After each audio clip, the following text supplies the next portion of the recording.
Right. I'll clarify some of these at the end, but let's see what we have right now. So, Eight of Wands, as your underlying energy, this does talk about, the pace kind of picking up. Um, they sometimes call the arrows of love, right? So this can be communication, but it's always the energy's picking up. So we're kind of, if it's communication, it's messaging back and forth quite quickly, getting information, giving out information. Whichever way you cut it, things are picking up. Now, if it is about communication, it's clear communication, it's direct communication. It's no kind of like beating around the bush or trying to imply things, any of that. No, it's clear, it's direct, and it's getting somewhere. Like, it's an eight. So we're almost at the end of that cycle. Whenever we look at eights, and not just for the Eight of Wands, but we have the Eight of Pentacles here too. We know we've put in a lot of effort, we've put in a lot of time into this situation. Now we're starting to see, the light at the end of the tunnel. We know we're getting somewhere. So yeah, great energy to have as your underlying energy. One's all about our passions, our creativity, the energy we put out into the world. So if you're ready to kind of put something out there, like tell someone how you feel. We do have the Ace of Cups coming up here. Or if it's about work, so we have the Eight of Pentacles too. What I've been saying to the other signs, the readings I've did before yours, and I'm going to say it to you as well, is that the energies feel big. When we get like the Wheel of Fortune, when we're getting the world, this is not just one area. It's a general reading anyway, but this is not just your love life. This is not just work. This is everything across the board. It's affecting everything. But yeah, it could be starting off with some form of communication here. You're kind of getting and giving information here. I like this exchange. So at the heart of your reading, it's the Eight of Pentacles, another eight. So very balanced energy, as much as this is kind of like standing in the eye of the storm. That's what I'm getting here. Like, things might be rushing around you. You kind of know this, might be even be pressure to get things done. You're moving towards something, but you're grounded, you're rooted. You know what you're doing and why you're doing this. So if we have a look at Eight of Pentacles, I always call this guy, he's the apprentice, right? And you look at him and you think, this must be really boring, repetitive work that he's doing, because he's making the same pentacle again and again and again. But his focus is always on the pentacle that he's making. Doesn't matter if there was a fault on the last one. Doesn't matter what he did. He's focused very intently on what it is that he's doing in that moment. This does talk about focus, diligent work, effort that we're putting in something that we do not mind putting effort into because we know it's going to yield results. So yeah, this might be communication about work, working on ourselves even. Like, you might be having a conversation with someone now saying, well, this is what I'm going through. This is where I'm headed, or this is what I want to do. But it's something that you have been putting effort into. And I feel like you feel like you've reached a level of mastery, especially with the Emperor coming up here. You have reached a level of mastery here. Maybe there's something you can teach. Maybe there's something now that if this is and I'm going more towards work there, or, studies, that kind of thing. But if we're talking about a relationship, and we have the Ace of Cups coming up here as the foundation, then this is where we're going to be talking to our partners and saying something like, well, this is what I want. I want us to be headed here. I want us to have that house in a year. I want us to be, have kids in 10 years, or whatever it is. Those kinds of conversations that we're having, building something solid together. Where you're going with this. But the Ace of Cups doesn't just talk about romance. Yes, aces are about opportunities that we have, but, potentials that come our way, but we must take advantage of them. And so the Ace of Cups talks about a new cycle that begins emotionally for us. New cycles always begin when an ace shows up. And this is about our emotional growth, our spiritual growth, some new start that we get. And it makes us happy to do that. It makes us happy to start that new cycle. And it doesn't mean we completely start a new relationship, although for some people it might be, or a new job that makes us happy. It's more to do with how we feel about something changes. We're feeling about something in a different way, and we're starting a new cycle with that. And it's interesting that comes up, because it feels like you are really focused on what's going to make you happy, and you've been putting in the work to get it done. I mean, that's what you want. You want Pentacles, which is earth energy, slow building, solid. What is tangible? What is real here? What brings security and stability? This passion, creativity, saying what you really feel, saying what your desires are, your passions are, putting them out there. Where does all of this lead? Well, we have the Wheel of Fortune coming up in the present. A beautiful card, an amazing energy. I know it's often said about it's called the Wheel of Fortune, right? It's just called the wheel in this deck, but it talks about fate stepping in. Now, what does that mean? Because some people don't even believe in fate. Like, they don't have a concept of that, of what fate is or what destiny is or what souls are and karma and all of this stuff. You don't need to. In other words, it always comes down to semantics. In other words, this can talk about opportunities that come your way. One thing we know for sure is that the seasons keep changing, right? That wheel keeps turning. Nothing lasts forever. The good times don't last. The bad times won't last either. It talks about this wheel that turns. Sometimes it can be a situation that comes back round again. But even if it's a situation that comes back round again, it feels like it's something that you've been working towards. And okay, going to say this, and please, people, don't lose your mind. Some people do. This might be a situation that comes back round again, and you're maybe talking to someone from your past. Does not have to be an old lover. Does not have to be an ex. Maybe someone that you worked with 5 years ago, and now they're talking to you about, hey, where I work now, it's great. I was thinking about you for this position that's just opened up. Can be those kinds of conversations. It may be a new person that you meet, and they remind you of this situation from the past, but you're going to do things differently this time. Maybe a relationship with someone in the past really got messed up. It got messed up so bad. But now you're like, I'm not that same person. I'm not going to do the same thing here. I'm not going to allow the other person to treat me the same way. We're going to do things differently this time. So maybe you're opening up and communicating in a different way than you did in the past. But this is, I always see it as fortune. Now, some people say it's good luck or good fortune. I don't believe in good or bad. I believe change is a wonderful thing. And when the energy shifts, it gives us an opportunity to do something differently. But it's about opportunities and seizing them. Now, whatever comes up here, and there may be offers coming in here. And that's why I always say that. People say it's a good luck card, like good luck's coming in. What does that mean, though? Sometimes, have you ever gotten a job that you think like, oh my God, I really wanted that job? You think you want it and you get it. And that sounds like good luck. But then you get there and you're like, it's boring. It's the same old. I don't want this. So it's always about growth and change. On the surface, things don't always look like they're good, or they might look bad, but then you kind of get into it and you think, wow, this is good. One of my exes once said to me that whenever a new opportunity comes up for me, he's a Gemini, and he goes, every time a new opportunity comes up for you, I will always say no. My first reaction is always no. That's my fixed element. That I don't know how I feel about this change. But once I give it a go, like 2 weeks in, I'm loving it. This is amazing. This is great. So it can be that kind of energy. Now, if you go with it, if you kind of do things differently this time, make the most of these opportunities that come up, where does that lead? Well, it kind of feels like this is what you were looking for to close off a cycle, a major life cycle that's been going on in your life. I've been reading for a lot of Capricorns recently, actually, the last couple of weeks. Love reading for you guys. And she kind of, not just her, she said it to me this week. Two other people said it to me last week. They were like, really sorry, I think Capricorn energies are kind of tough on. I've had Capricorns reaching out to me to say, like, as a reader, I hope you're okay. Capricorn energies are really tough right now. They might be, like, I don't think the energies are easy for anyone, but it depends on how you go with them. And that's the Wheel of Fortune. So the world says you've successfully completed that cycle, and it's one that you've put heart, soul, blood, sweat, and tears into with this Eight of Pentacles coming up here. Now you get the result. Sometimes when this card comes up, I've had clients say to me, Jay, how can you say successful completion of a cycle that, I've not got a job, or I don't have a relationship, or I don't have this. And it's like, well, whatever you needed to get out of that situation, whatever lessons you needed to learn, whatever you got into that for. So maybe you took on a course that was a really difficult course, but you took it on, and now you have that degree at the end of it to say that, look, I did it. It wasn't easy, but you got that.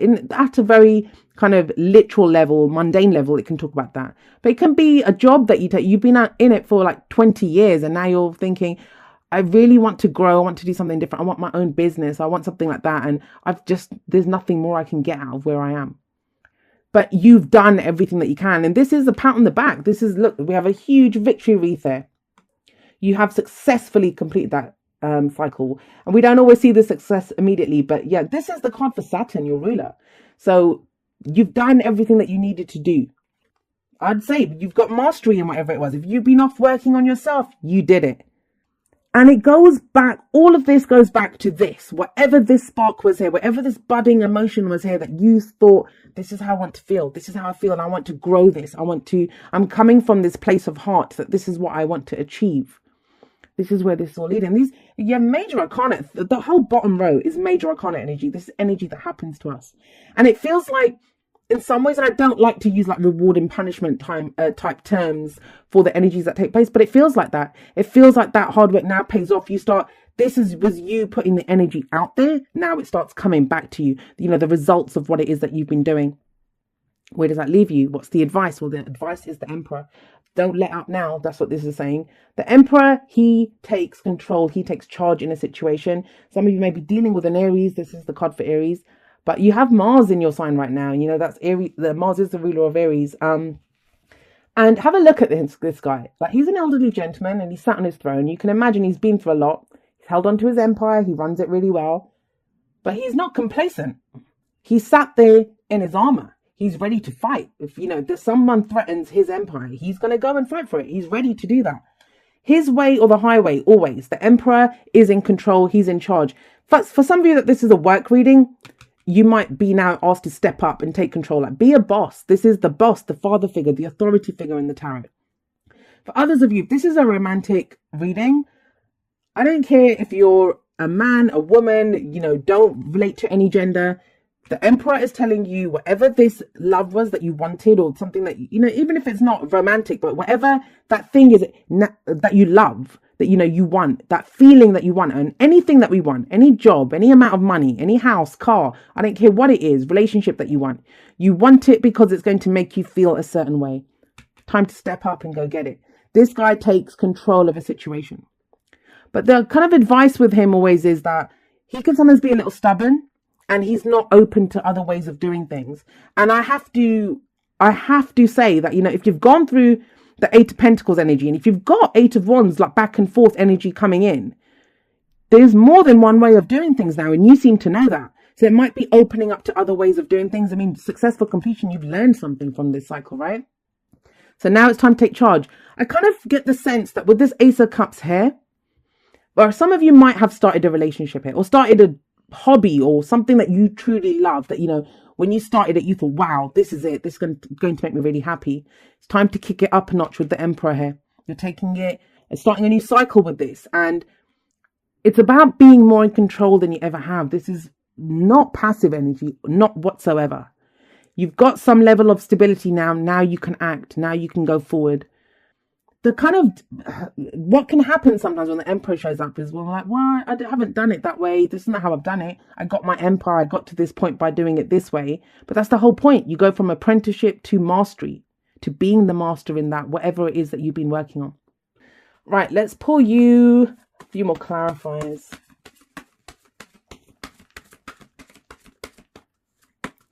Sometimes I've just got this that came to me. It can be like, the example I'm going to use, like, say you were writing a book, and sometimes we can write the book, we can write the story, right? The kind of energy that's coming up, especially with these two, it's like knowing when to do full stop, the end, when to end it. Sometimes we can keep tinkering away at it because we've been working at it for so long. We just think, okay, well, if I just do this, and because then we have to take the next step, right? Which is to get it edited, publish it, do that whole thing. But we've kind of gotten comfortable in the working on the book part. And it kind of feels like this is like saying, no, this is complete. This project's complete now. I've done it. I've got the information I need out of it. I've done whatever I needed to. New opportunities are coming in. A new cycle's about to begin. So now I need to take charge. I need to make that call that this is done. This is because the dream here wasn't to write the book.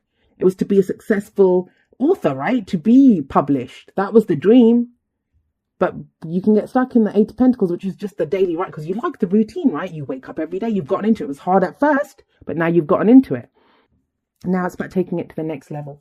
Some of you might be dealing with someone like this, but I'm not getting that. The readings have been so personal, like to the person's energy. Of course, this could be like someone that you're dealing with. Maybe they're kind of stuck in their work. I'm not getting that though.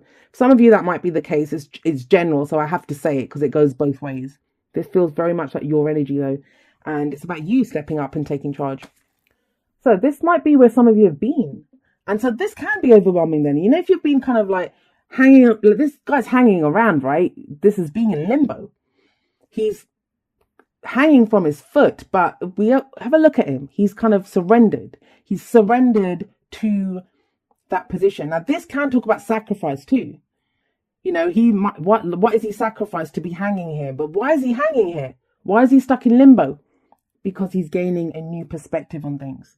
He now sees the world from an upside down position. So everything looks different. Literally everything looks from a different angle. He's seeing everything. And we see this kind of halo around his head because he's being enlightened by what he sees. His perspective is changing and everyone's getting this message, guys. It feels like whatever everyone has been through, no one's the same. That everything has shifted. How they see things has shifted, and very much so for you guys.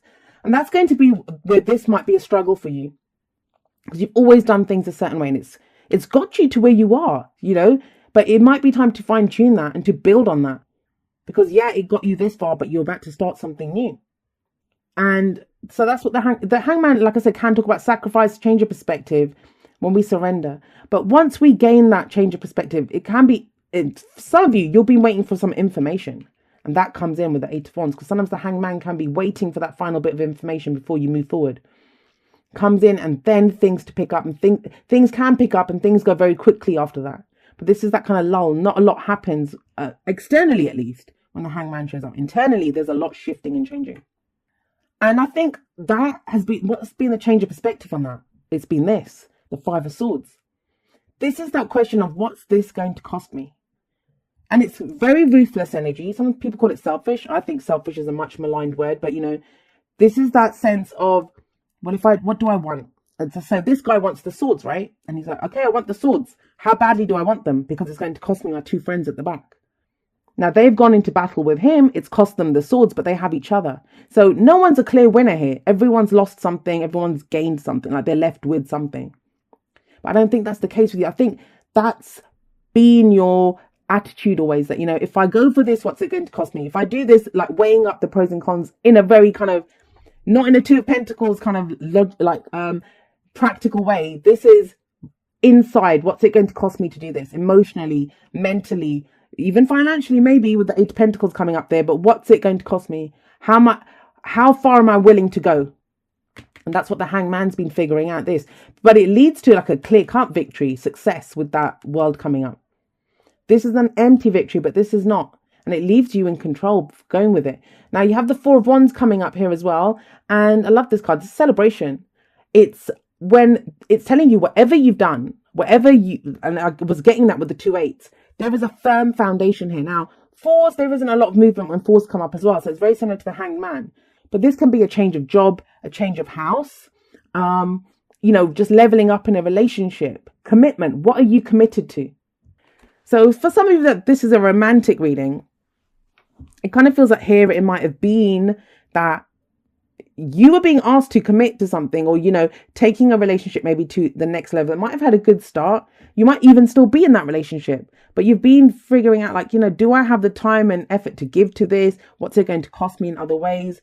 You know, the house move, can we do it? I'm working so hard. I'm trying to get that, achieve that, that promotion right now. So it's all weighing that up. But it happens now. Now you're at that place. That foundation has been laid. You've put in the work. It kind of feels like now it's the time to move forward. You can take that step forward. Something that you've been building on and trying to grow and trying to make happen. Now you can take the action because the time is right. That's what the Wheel of Fortune says. The time is right. And I think you're about the 4th or 5th sign that has gotten that message.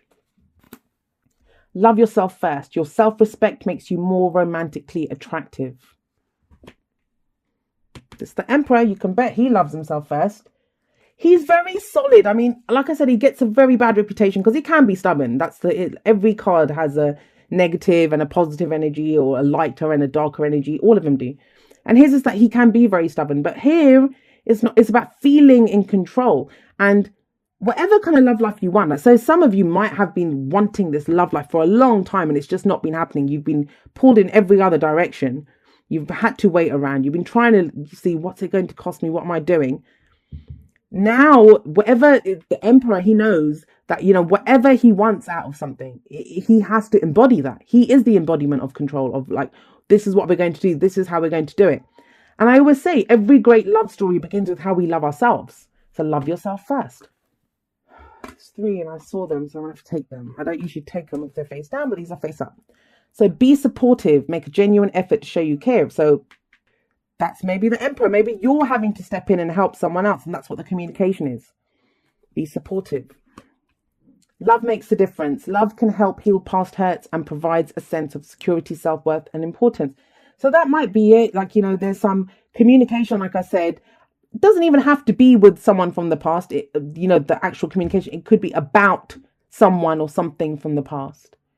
And it's about finding love in the present now. Like, you had this. For some of you, I'm going to say this, there might have been something that was a non-starter. It kind of started because only the ace, but nothing came of it. And that's what, now you're ready to go forward with that.